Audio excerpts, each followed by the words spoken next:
আওয়ামী লীগ কখনো নিঃশেষ হয়নি, হবে না। আওয়ামী লীগ আবার সগৌরবে স্বমহিমায় আওয়ামী লীগ অবশ্যই ফিরবে। আপনি বা শেখ হাসিনা কি কখনো আর বাংলাদেশ ফিরতে পারবেন বলে মনে করছেন? অবশ্যই যাব, অবশ্যই যাব। হাসিনা দেশ ছাড়া, খালেদা জিয়া চিকিৎসার কারণে দেশের বাইরে, তারেক জিয়ার বিরুদ্ধে মামলার পাহাড়, তাহলে মানে ইউনূস তো ফাঁকা মাঠে একা গোল করে যাচ্ছেন। না, মাঠ ফাঁকা থাকে না। বেগম জননেত্রী শেখ হাসিনা দেশের বাইরে বলে তার লক্ষ লক্ষ কোটি কোটি সমর্থক ফলোয়ার দেশে আছে। জননেত্রী শেখ হাসিনাও very much in the country, কারণ জননেত্রী শেখ হাসিনার সাথে সবার সাথে যোগাযোগ আছে। এটি তো 20 বছর আগের দেশ নয়। 20 বছর আগে আপনার পক্ষে সম্ভব ছিল না সবার সাথে কমিউনিকেট করা, এখন তার পক্ষে কমিউনিকেট করা খুবই সহজ সম্ভব এবং সবার সাথে উনি কথা বলেন, অনেকের সাথে কথা হয়, আপনারা দেখতেও পান মাঝে মধ্যে এগুলো লিক হয়। এবং খালেদা দিয়ে চলে গেল, তার দল তো আছে, তার দলের নেতৃবৃন্দ আছে। এবং তারেক রহমান তো গত 17 বছর ধরে, 17-18 বছর ধরে দেশের বাইরে থেকেই তো তিনি তার দলকে নেতৃত্ব দিয়ে যাচ্ছেন। সুতরাং জননেত্রী শেখ হাসিনা দেশের বাইরে, বেগম খালেদা জিয়া চিকিৎসার জন্য বাইরে গেছেন, তারেক রহমান দেশের বাইরে। এই জন্য খুব পুলকিত হওয়ার কোনো কারণ আমি, অর্থাৎ যারা এখন দেশ চালাচ্ছে তাদের খুব পুলকিত হওয়ার কোনো কারণ আমি দেখি না। কারণ যখন রিক্সাওয়ালারাও যখন একটা মিছিল করে তখন বলে যে এই যে স্বৈরাচার ফেরত এসছে রিক্সাওয়ালা হয়ে। যখন নার্সরা মিছিল করে তখন বলে যে স্বৈরাচার ফেরত এসছে নার্স হয়ে। যখন আপনার মাজারের যারা ভক্ত খাদেন তারা যখন মিছিল করে বলে স্বৈরাচার ফেরত এসছে আপনার মাজারের খাদেম হয়ে। সুতরাং ওনারা তো সবার মধ্যেই শেখ হাসিনাকে দেখার চেষ্টা করে। কিন্তু আপনাদের কর্মীদের মধ্যে আপনারা তো নেতারা কেউই প্রায় দেশে নেই, কর্মীদের মধ্যে কি সেই লড়ার মনোবলটুকু আছে? কর্মীদের মধ্যে যেটি এই গত 5 মাসে যেটি হয়েছে সেটি হচ্ছে, প্রথম 1 মাস কর্মীরা খুব ডেভাস্টেটেড ছিল, প্রথম 1 মাস, এবং পরের 2 মাস বা 1 মাস কর্মীরা ঘর বাড়ি ছাড়া হয়ে গেছে সবাই, কারণ পুলিশ বাড়ি বাড়ি গিয়ে নির্যাতন চালিয়েছে। এখন কর্মীদের মধ্যে যে স্পৃহা জেগেছে, ডু অর ডাই, যখন দল ডাক দিবে তখন নামবে। এখন যেহেতু দেওয়ালে পিঠ থেকে গেছে, সুতরাং কর্মীদের মধ্যে একটি স্পৃহা জন্মেছে, ডু অর ডাই, এবং যখন দল বা নেত্রী যখন ডাক দিবে তখন কর্মীরা ঝাঁপিয়ে পড়ার জন্য মানসিকভাবে প্রস্তুত হয়েছে। মানে আপনারা সঠিক সময়ের জন্য অপেক্ষা করছেন বলছেন? না, আমরা দেখুন, আমরা কোনো কিছু হলেই তো বলে যে এটা আওয়ামী লীগ করছে, কোনো কিছু হলে বলে যে এটা আওয়ামী লীগ করছে। তা আমরা আওয়ামী লীগের জন্য কিছু করছি না, ওনারা কতটুকু পারছে সেটা দেখার চেষ্টা করছি। তা আওয়ামী লীগ এখন কিছুই করছে না। 10ই নভেম্বরের পরে তো আপনার আমরা আওয়ামী লীগ কোনো কিছুরই ডাক দেয়নি তো, এবং এখন আমরা দেখতে চাচ্ছি যে আসলে ওনারা কতটুকু কিভাবে দেশটা চালাচ্ছে। এবং সেটি করতে গিয়ে দেখতে পাচ্ছি যে তারা একে অপরের বিরুদ্ধে, যেভাবে সরকারের বিরুদ্ধে যারা ছাত্র নেতারা বলছে, সরকার আবার ছাত্র নেতাদেরকে মাঝে মধ্যে ধমক দেওয়ার চেষ্টা করছে। আমরা দেখার চেষ্টা করছি আসলে তারা কতটুকু পারছে। এখন তো দেখা যাচ্ছে মেজর ডালিমকেও হিরোর মর্যাদা দেওয়া হচ্ছে, মেজর ডালিম সামনে আসছেন, ভাষণ দিচ্ছেন। দেখুন, একজন মেজর ডালিম বঙ্গবন্ধুর আত্মস্বীকৃত খুনি, তিনি একটা ইন্টারভিউ দিলেন আরেকজনের সাথে, এতে দেশের ইতিহাস কখনো বদলাবে না, বদলায়নি। একজন মেজর ডালিম আগেও বিভিন্ন সাক্ষাৎকার দিয়েছে, সুতরাং তার এক সাক্ষাৎকারে দেশের ইতিহাস কখনো বদলাবে না। ইতিহাস বদলানোর বহু চেষ্টা হয়েছে বঙ্গবন্ধুকে হত্যা করার পর, ইতিহাস তো বদলাতে পারেনি, ইতিহাস কখনো বদলাবে না। আর কিছু লোকের কাছে তো মেজর ডালিমকে তো কিছু লোক পছন্দ করে, যারা বঙ্গবন্ধুকে চায়নি, দেশ চায়নি, স্বাধীনতা চায়নি, যারা পাকিস্তান চেয়েছিল, তারা তো মেজর ডালিম, তাদের কাছে মেজর ডালিম তাদের কাছে একজন ব্যক্তিত্ব। সুতরাং এই হাতে গোনা কিছু মানুষের কাছে তারা একজন মেজর ডালিম কিভাবে আছে কিছু না। হাসান সাহেব, তার মানে আপনার কথা এটা পরিষ্কার, আপনারা যারা আওয়ামী লীগের শীর্ষস্থানীয় নেতা, শেখ হাসিনা, আপনি, ওবায়দুল কাদের এবং যারা আছেন, প্রত্যেকের সাথে প্রত্যেকের যোগাযোগ আছে এবং আপনারা সঠিক সময়ের জন্য অপেক্ষা করছেন যে কখন আপনারা এই সরকারের ব্যর্থতা এবং এই সরকারের নিজেদের মধ্যে যে ঝামেলা যেটা চলছে বলে আপনি মনে করছেন, সেটা আপনাদেরকে আবার নির্বাচনে অনেকটা এগিয়ে দিতে পারে বলছেন, যদি নির্বাচন হয়। আমরা চাই দেশটা ভালো থাকুক, কিন্তু আমরা যেহেতু আমাদের নেতাকর্মীদের উপর এই ধরনের নিপীড়ন নির্যাতন এটি বন্ধ হোক, আমরা চাই এটি বন্ধ হওয়া প্রয়োজন। এবং তারা এটি করে আমাদের নেতাকর্মীদের মধ্যে, সমর্থকদের মধ্যে ডু অর ডাই সিচুয়েশন অর্থাৎ মনোবৃত্তি তারা তৈরি করে দিয়েছে। আমরা দেশে কোনো বিশৃঙ্খলা হোক সেটি চাই না। আমরা দেশ ভালো থাকুক, দেশে একটি সুষ্ঠু, অবাধ, নিরপেক্ষ লেভেল প্লেইং ফিল্ডের মাধ্যমে সবার জন্য সমান আপনার লেভেল প্লেইং ফিল্ড তৈরি করে সেটির মাধ্যমে একটি নির্বাচন হোক।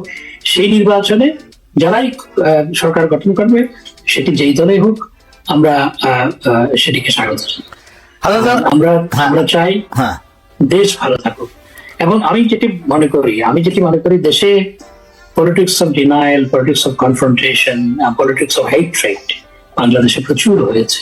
এই জায়গা থেকে উত্তরণ প্রয়োজন। যে আমাদের দেশে এমন একটা সংস্কৃতি দাঁড়িয়েছে এখন যে বিএনপির দাওয়াতে, আওয়ামী লীগের দাওয়াতে বিএনপি আসছে না, এবং অন্য দলের দাওয়াতে অন্য দলের নেতারা যায় না। সামাজিক সম্পর্ক পর্যন্ত রাখা যায় না। কারোর সাথে সামাজিক সম্পর্ক হলো, তাহলে সেটা নিয়ে আবার অনেক প্রশ্ন তোলা হয়। এটি তো রাজনীতিতে হওয়া উচিত না। আমরা যে যার দল করব, আমাদের মধ্যে সামাজিক সম্পর্ক থাকবে, এবং আমরা একে অপরের সমালোচনা করব, এবং দিন শেষে আমরা সামাজিক জীব, আমরা সমাজবদ্ধভাবে থাকবো। এবং একটি দল করলে আরেক দলের সাথে কথা বলা যাবে না, আরেক দলের বিয়ে শাদিতে যাওয়া যাবে না, আরেক দলের দাওয়াতে যাওয়া যাবে না, আরেক দলের সাথে বসা যাবে না, ছবি তোলা যাবে না। এই সংস্কৃতি থেকে বেরিয়ে আসতে হবে। এবং একটি দল ক্ষমতায় গেলে আরেক দলকে একেবারে পিটিয়ে ঠেঙ্গিয়ে আপনার এলাকা ছাড়া করতে হবে, দেশ ছাড়া করতে হবে। এই যে সংস্কৃতি, এটি তো কোনো দেশের জন্য কখনো ভালো নয়। এই জায়গা থেকে দেশকে বের করে আনতে হবে। সবাই মিলে আমরা একযোগে দেশের জন্য কাজ করব, আমরা একে অপরের সমালোচনা করব, কিন্তু আমরা একই সাথে সবার সাথে সবার সামাজিক সম্পর্ক থাকবে। এই জায়গায় দেশকে নিয়ে যাওয়া দরকার, রাজনীতিকে সেই জায়গায় নিয়ে যাওয়া দরকার। কেউ বলছে, আমার দুটো সেট প্রশ্ন আছে। কেউ বলছেন বাংলাদেশের যা বর্তমান অবস্থা, বাংলাদেশ হয়তো সিরিয়া বা আফগানিস্তানে পরিণত হবে। দেখুন, সিরিয়া হওয়ার তো খুব একটা বাকি নেই। কারণ যে পরিস্থিতি, কোন সভ্য সমাজে একটি কুকুরকেও টাঙিয়ে রেখে পিটিয়ে হত্যা করতে পারে? কোন সভ্য সমাজে একটি কোন কুকুরকে যদি আপনার ঝুলিয়ে রেখে পিটিয়ে হত্যা করা হয়, মানুষ প্রতিবাদ করবে না? সেটি কি কোন সভ্য সমাজে হওয়া উচিত নয়। আমাদের দেশে মানুষকে, পুলিশকে, আওয়ামী লীগের নেতা কর্মীদেরকে ঝুলিয়ে রেখে আপনার পিটিয়ে হত্যা করা হয়েছে, এবং সেটি নিয়ে চারপাশে দাঁড়িয়ে উল্লাস করা হয়েছে, ছবি তোলা হচ্ছে, ভিডিও করা হচ্ছে।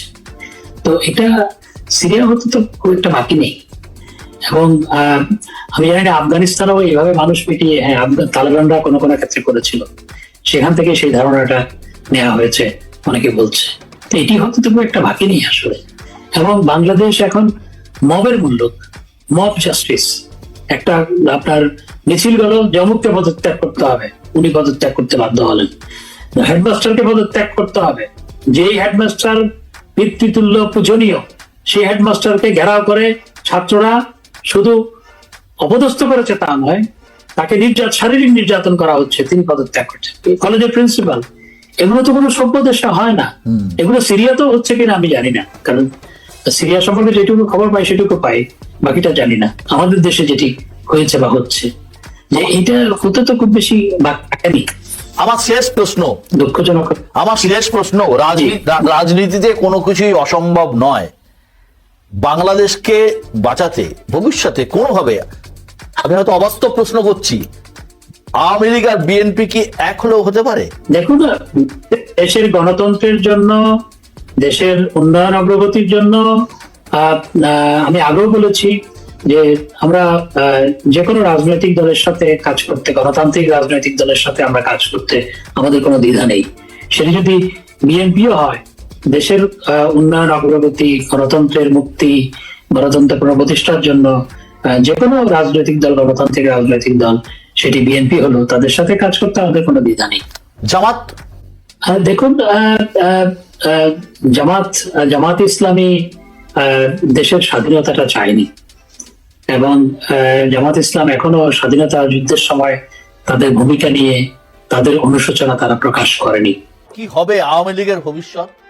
আওয়ামী লীগের এরকম বিপর্যয়কর অবস্থা অতীত হয়েছে। ৭৫-এর পর বঙ্গবন্ধু শেখ মুজিবুর রহমানকে সপরিবারে হত্যা করা হয়েছিল ৭৫-এ।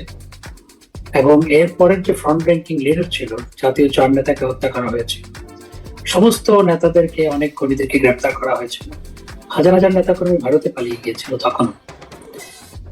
এবং তখন জয় বাংলা নিষিদ্ধ করা হয়েছিল। তখন 75-এর পরে তখন পরিবর্তিত পরিস্থিতিতে তখনও পাকিস্তানের সাথে ঘনিষ্ঠ সম্পর্ক স্থাপন করা হয়েছিল। এমনকি কেউ কেউ তখন পাকিস্তানের সাথে কনফেডারেশন করার চেষ্টা করেছিল।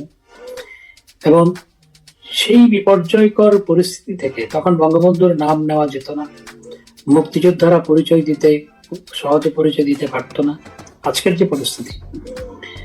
এবং সেই পরিস্থিতি থেকে আওয়ামী লীগ সেই পরিস্থিতির উত্তরণ ঘটিয়ে আওয়ামী লীগ দেশের রাষ্ট্র ক্ষমতায় জননেত্রী শেখ হাসিনার নেতৃত্বে, বঙ্গবন্ধু কন্যা জননেত্রী শেখ হাসিনার নেতৃত্বে 5 বার রাষ্ট্র ক্ষমতায়।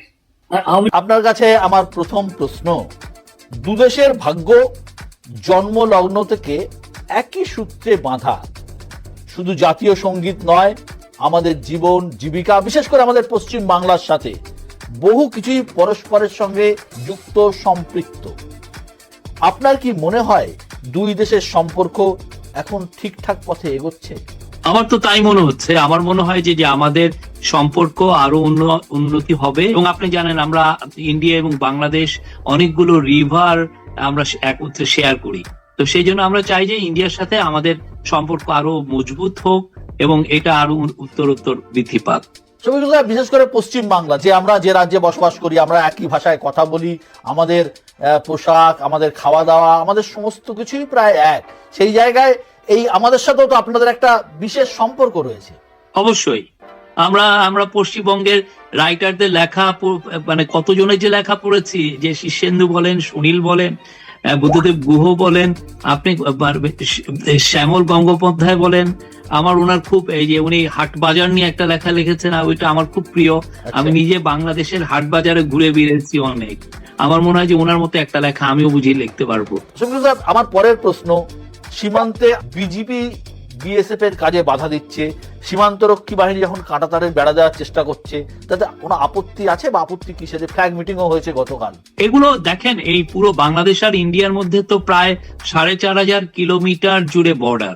তো এই বর্ডারে একটু দু একটা এরকম ঘটনা ঘটে এবং আমার মনে হয় না যে এটা নিয়ে এটা তো ফ্ল্যাগ মিটিংকে এটা মিটিয়ে ফেলা হয়। আমাকে কিছুক্ষণ আগে আমার সাথে কথা হচ্ছিল বাংলাদেশের প্রাক্তন পররাষ্ট্রমন্ত্রী হাসান মেহমুদ সাহেবের সাথে। তিনি বলছিলেন বাংলাদেশের অর্থনীতি শেষ, বাংলাদেশের অবস্থা খুব খারাপ, ইকোনমিক্যালি বাংলাদেশ খুব খারাপ অবস্থার মধ্যে দিয়ে যাচ্ছে।